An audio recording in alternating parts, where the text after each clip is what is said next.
Добре дошли на второто издание на Кариерна борса в областта на растителната защита, растениевъдството, биологичното производство, предприемачеството и иновациите.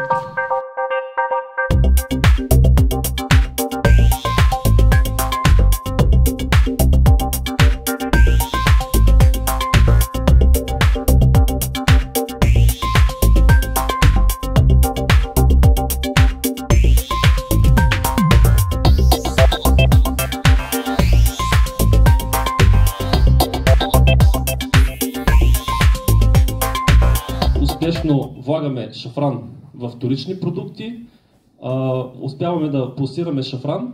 Разбира се, за момента пазарът на шафран е все още нишов, но ние правим всичко възможно да популяризираме по всякакви начини шафранът. Той е изключителна подправка, изключителна билка и призоваваме всички да се възползват от това. Главно нетворкинга се състои в това и основно всъщност да се запознаем и да съберем такава група от хора, които ще са ни полезни в професионален план. Образно казано, днес се запознаваме с даден работодател, както сме на такъв форум. Това не означава, че този работодател веднага ще ни хареса или че след седмица, месец ще започнем работа там. Когато завършите и си вземете дипломите и вече ги сложите в джоба и се почешете по главата и кажете а сега на къде?